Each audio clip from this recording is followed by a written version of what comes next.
Hello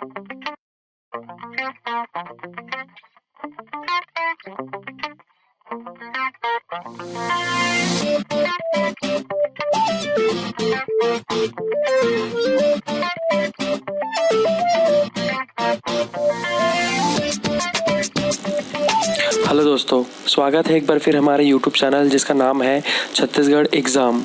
इस YouTube channel की सहायता से हम आपको छत्तीसगढ़ का सामान्य ज्ञान पढ़ाएंगे। आज जो हमारा विषय है वह करंट अफेयर्स पर आधारित है। आज हम छत्तीसगढ़ का बजट 2016-17 के बारे में पढ़ेंगे। तो चलिए हम पढ़ते हैं छत्तीसगढ़ का बजट।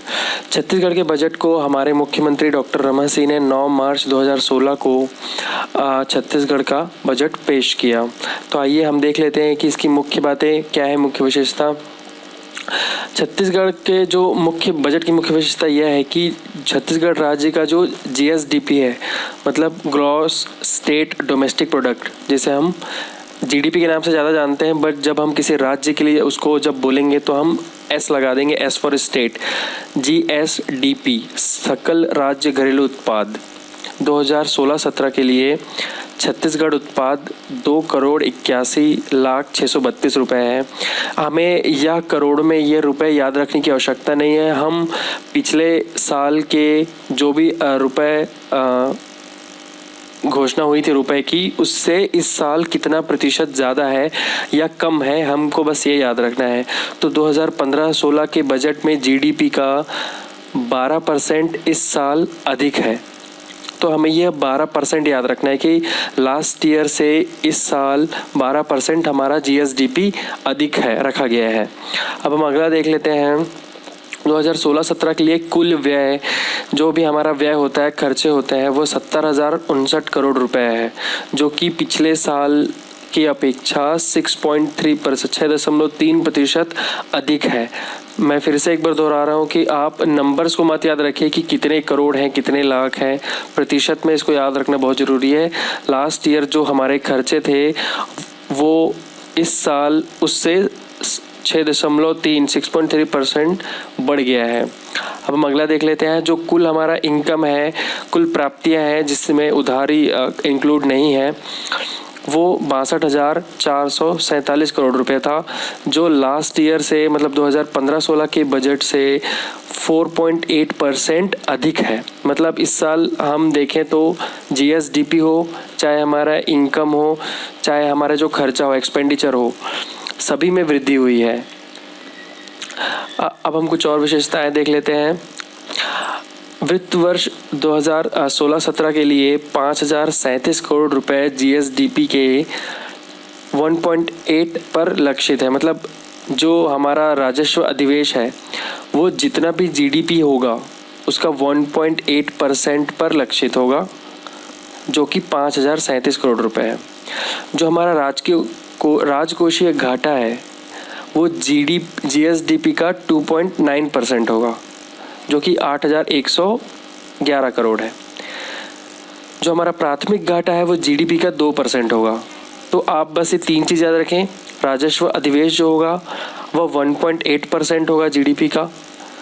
राजकोषीय घाटा जो है जीडीपी का 2.9% होगा, और जो प्राथमिक घाटा है वह जीएसडीपी का 2% होगा।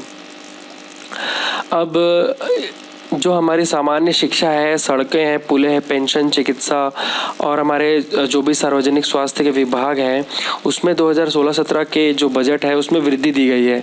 लास्ट ईयर मतलब 2015-16 में जो अमाउंट मतलब जो राशि दी गई थी उससे इस बार वृद्धि हुई है। और दूसरी तरफ खाद्य एवं संग्रह विभाग जो है उसके आवंटन में 43% की कमी देखी गई है। हम विभाग वाइज जितने भी आवंटन हुए हैं उसके बारे में पढ़ेंगे आगे। अभी हम अगला पढ़ देते हैं। जो इसकी नीतियां हैं उनकी मुख्य विशेषताएं क्या है। तो नीति की मुख्य विशेषता है कि छत्तीसगढ़ सरकार ने 8 नए आईटीआई कॉलेज स्थापित करने का प्रस्ताव रखा है। इसके अलावा इन 8 कॉलेजों में जो सीट्स रहते हैं उसमें भी जो 1,136 नई सीटों पर बनाया जाएगा आईटीआई। स्वामी विवेकानंद गुरुकुल उन्नयन योजना के तहत 119 करोड़ रुपए के आवंटन के साथ शुरू किया जाना प्रस्तावित किया गया है। और आश्रम शलस, माफ़ कीजिएगा यह इंग्लिश में लिखा गया है, वह शलस नाम है उसका, आश्रम शलस, और हॉस्टल, खेल के मैदानों आदि के निर्माण योजना के रूप में हिस्से में किया जाएगा।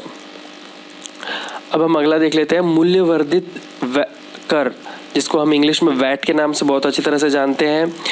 यह कुछ उत्पादों में हटा दिया गया है, जैसे साइकिल के पार्ट्स, झाड़ू, इडली और डोसा, बल्लेबाज, डेयरी उत्पाद आदि पे वैट जो है हटा दिया गया है पूरी तरह से।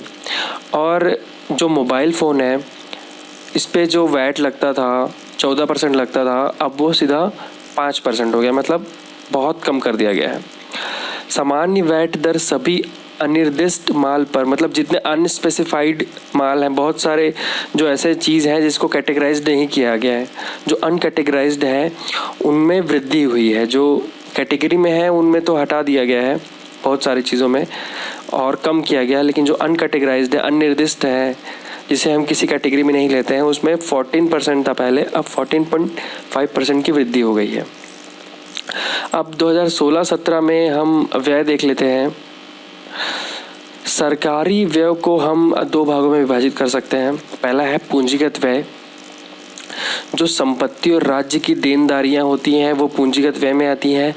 और राजस्व व्यय वो होता है, इसके अलावा संपत्ति और राज्य की देनदारी के अलावा जो भी खर्च बचता है, जो खर्च होता है वो राजस्व व्यय में आता है। तो हमारा जो कुल पूंजीगत व्यय था वो 13,004 करोड़ रुपए था, जो पिछले साल 2015-16 के जो व्यय था उससे 21% की वृद्धि हुई है, मतलब बढ़ गया है 21% पिछले साल से। अब 2016-17 में कुल राजस्व व्यय 56,390 करोड़ रुपए था और यह पिछले वर्ष 2015-16 के अनुमान से 2.8% इसमें भी वृद्धि हुई है।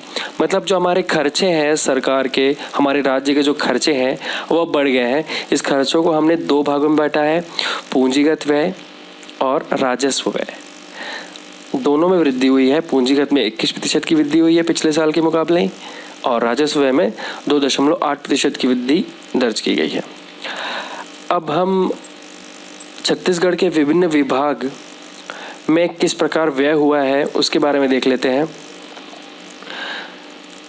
सबसे पहले हम हमारे इस चार्ट में देखिए, हमने विभाग लिखा है, पिछले साल के आंकड़े दिए हैं 15-16 के और इस साल के आंकड़े दिए हैं और परिवर्तन दिया है कितने % का, प्लस जो भी हमने नया होगा उसमें उस विभाग में उसके बारे में लिखा है। तो सबसे पहले हम शिक्षा के क्षेत्र में देख लेते हैं। शिक्षा के क्षेत्र में पहले 11,000, यह पूरा करोड़ों में है संख्या, 11,645 करोड़ दिया गया था पिछले साल। इस साल 12,921 करोड़ दिया गया है, तो 11% अधिक दिया गया है पिछले साल से इस साल। तो यह अधिक क्यों दिया गया? तो सर्व शिक्षा अभियान के लिए 2200 करोड़ रुपए दिए गए हैं, माध्यमिक शिक्षा अभियान के लिए 682 करोड़ रुपए दिए गए हैं और स्कूल के शिक्षकों और श्रमिकों के खातों में वेतन का सीधा हस्तांतरण जिला स्तर पर होगा। अब उनके खातों में डायरेक्ट जो सैलरी आ जाती है वो इस बार चालू होगा। तो आप देख सकते हैं कि शिक्षा के क्षेत्र में जो भी परिवर्तन हुआ है वह वृद्धि हुई है 11% की। खाद्य एवं संग्रहण जो हमने पिछले स्लाइड में पढ़ा था, इसमें 42.7% की कमी दिखी गई है। पिछले साल यह 2015 और 16 में 7,976 करोड़ था और इस बार इसमें कमी करके 4,570 करोड़ रुपए कर दिया गया है, जिससे यह 42.7% की कमी दर्शाती है। मैंने माइनस चिन्ह लगाया है, माइनस चिन्ह कमी को दर्शाता है।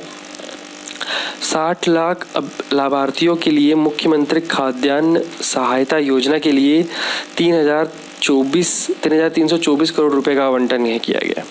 अब हम कुछ और विभाग देख लेते हैं। माफ़ कीजिएगा, थोड़ा सा हैंग हो गया था कंप्यूटर।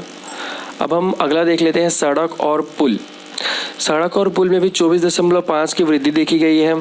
पिछले साल यह 4,517 करोड़ रुपए था और इस साल 2016-17 में 5,625 करोड़ रुपए है।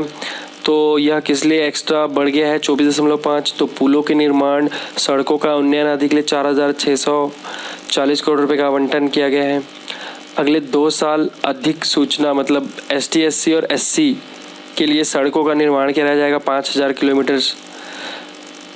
सड़कों की 2,476 किलोमीटर का निर्माण 1,062 करोड़ रुपए की लागत से 766 बस्तियों को कनेक्ट करने के लिए किया जाएगा। 766 जो बस्तियां हैं, छोटे छोटे गांव हैं, उनको 2,476 किलोमीटर सड़क का निर्माण किया जाएगा, जिसकी लागत होगी 1,062 करोड़ रुपए। अब पेंशन में भी वृद्धि हुई है। पेंशन के लिए पहले 3,780 निर्धारित किया गया था, अब 2016-17 में यह बढ़कर 5,183 कर दिया गया है, तो 31% है। अब हम कुछ और देख लेते हैं विभाग। चिकित्सा एवं जन स्वास्थ्य, चिकित्सा में भी 22.4% की वृद्धि हुई है। 950 करोड़ रुपए राष्ट्रीय स्वास्थ्य मिशन की ओर से आवंटित किया गया है और प्राथमिक स्वास्थ्य केंद्र के लिए 388 करोड़ रुपए आवंटित किए गए हैं। तो जैसा कि आपने देखा पिछले स्लाइड में, सामान्य शिक्षा और सड़क, पुल, पेंशन और चिकित्सा एवं जन स्वास्थ्य, इन सभी में वृद्धि हुई है। सिर्फ एक ही ऐसा विभाग है जिसमें कमी दर्शाई है, वह है खाद्य एवं और संग्रहण, जिसमें 42.7% की कमी दर्शाई गई है। तो आप इसे अच्छे से याद रख सकते हैं कि किस में कमी दर्शाई गई है और कितना प्रतिशत कमी दर्शाई गई है। तो सबको आपको आंकड़े याद रखना है, बट आपको करोड़ों में याद नहीं रखना है कि कितना अमाउंट कितने को आवंटित किया गया है। आपको सिर्फ परसेंट याद रखना है, इतने प्रतिशत की वृद्धि हुई है या कमी हुई है। अब हम कुछ और अन्य योजनाएं देख लेते हैं, अन्य जो घोषणा किया है। सबसे पहले हम देख लेते हैं कृषि में 223 करोड़ रुपए का प्रावधान ऋण चुकौती और अल्पावधि ऋण के साथ सूखाग्रस्त किसानों का समर्थन करने के लिए दिया गया है। इसके अलावा 200 करोड़ रुपए जो है प्रधानमंत्री फसल बीमा योजना के लिए 2016-17 में 2015-16 में आवंटित 2,050 करोड़ रुपए थे। मतलब अभी यह 200 करोड़ रुपया है और 2015-16 में यह 50 करोड़ था, मतलब 150 करोड़ रुपया अधिक इस साल दिया गया है।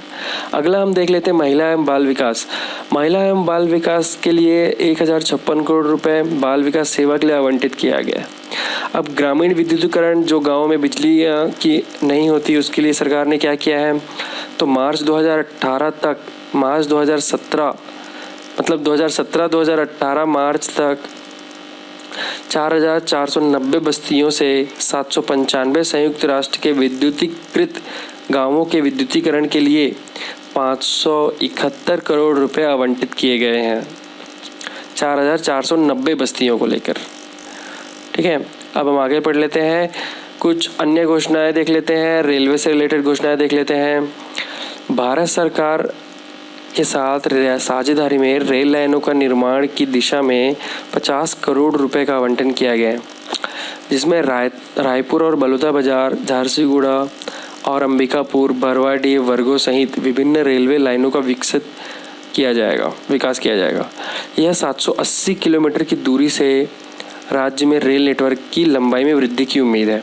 मतलब रेलवे जो है, सरकार ने रेलवे के लिए 780 किलोमीटर की रेल लाइन बिछाने के लिए वो किया है और केंद्र सरकार से साझेदारी की है और इसके लिए 50 करोड़ रुपए का आवंटन किया है। कुछ अन्य हम देख लेते हैं, उसमें क्या है, 45 लाख रुपए मिनी स्टेडियम के निर्माण के लिए आवंटित किया गया है।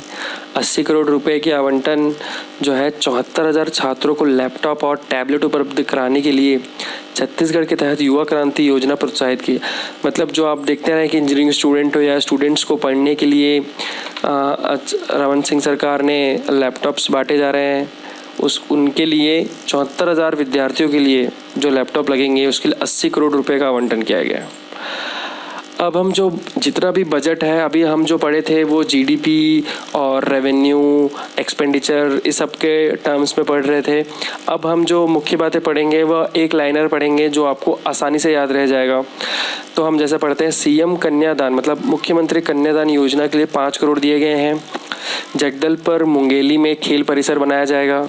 सुकमा बीजापुर में एजुकेशन सिटी बनाई जाएगी। फसल बीमा की राशि 200 करोड़ का प्रावधान है, इसके लिए फसल बीमा की राशि। जैविक खेती को बढ़ाएंगे और जिसके लिए 20 करोड़ रुपए की राशि आवंटित की गई है। सिंचाई विस्तार के लिए 2564 करोड़ रुपए का प्रावधान है। जीडीपी जो है 7.6% रहने का अनुमान लगाया गया है इस बजट में। जीडीपी जो जिसे हम जीएसडीपी भी कहते हैं। जगदलपुर में 100 बिस्तर सुपर स्पेशलिटी अस्पताल बनाए जाएंगे, मतलब एक हॉस्पिटल रहेगा सुपर स्पेशलिटी का जिसमें 100 बिस्तर रहेंगे मरीजों के लिए। बस्तर सरगुजा में बनेगा जिला अस्पताल। बस्तर और सरगुजा जिलों में बड़े बड़े जिला अस्पताल बनाए जाएंगे। विशेष जनजातियों का 100% स्वास्थ्य प्रशिक्षण होगा। जो निचले जनजाति के हैं उनके लिए स्वास्थ्य प्रशिक्षण खोले जाएंगे। जगदलपुर हवाई अड्डे के विकास के लिए 23 करोड़ रुपए के लिए आवंटित किया गया है। जगदलपुर में जो हवाई अड्डा है उसको बनाने के लिए। बस्तर एवं सरगुजा भवन के लिए 20 करोड़ रुपए का अनुदान दिया गया है। पीएम सड़क के लिए, प्रधानमंत्री सड़क योजना के लिए 1062 करोड़ रुपए दिए गए हैं और दूसरे सड़क निर्माण के लिए 6101 करोड़ रुपए दिए गए हैं। आगे हम और देख लेते हैं।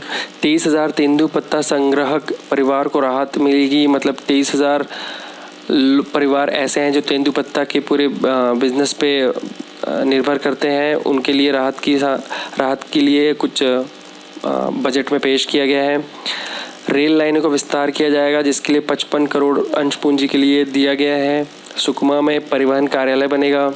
सूखा प्रभावित किसानों की बेटियों की शादी के लिए 8 करोड़ रुपए आवंटित किए जाएंगे। सीएम कन्यादान योजना के लिए 5 करोड़ रुपए दिया जा रहा है। 480 किलोमीटर लंबी रेल लाइन का विस्तार होगा। 60 लाख परिवारों को सस्ता खाद्यान्न के लिए 33 करोड़ रुपए दिया जाएगा। स्वास्थ्य बीमा योजना 30,000 से बढ़ाकर 50,000 करने की घोषणा की गई है। मिड डे मील के 442 करोड़ रुपया आवंटित किया गया है। रायपुर एयरपोर्ट है उसके विकास के लिए भी 126 करोड़ रुपया आवंटित किया गया है। मुख्यमंत्री अमृत योजना शुरू की जाएगी जिसके कारण पानी से रिलेटेड जो भी समस्या है उसका सॉल्यूशन मिल जाएगा आपको। शौचालय के लिए जो मुख्यमंत्री जी ने घर घर शौचालय के लिए जो अभियान शुरू किया है उसके लिए 100 करोड़ रुपए निर्धारित किया है। गर्भवती महिलाओं के लिए पोषण के लिए 400 करोड़ रुपए का निर्धारण किया गया है। सीएम चीफ मिनिस्टर स्वास्थ्य बीमा योजना की राशि भी बढ़ाई गई है। जो नक्सल समस्या है उससे निपटने के लिए नई 4 बटालियन का निर्माण किया गया है, गठन करेंगे जिसमें 4000 जवान भर्ती करेंगे। जैविक प्रमाणीकरण संस्था इसका स्थापना किया जाएगा। जितने भी पत्रकार लोग हैं उनके लिए अतिरिक्त 20,000 का स्वास्थ्य बीमा किया जाएगा पत्रकारों के लिए। स्कूल शिक्षा के लिए 11 करोड़ रुपए का आवंटित किया गया है। 8 नए ITI का प्रावधान है जो मैंने आपको पहले बता चुका हूँ। कोरबा में एल्युमिनियम पार्क बनेगा। वरिष्ठ नागरिकों के लिए 30,000 का अतिरिक्त बीमा बनाया गया है।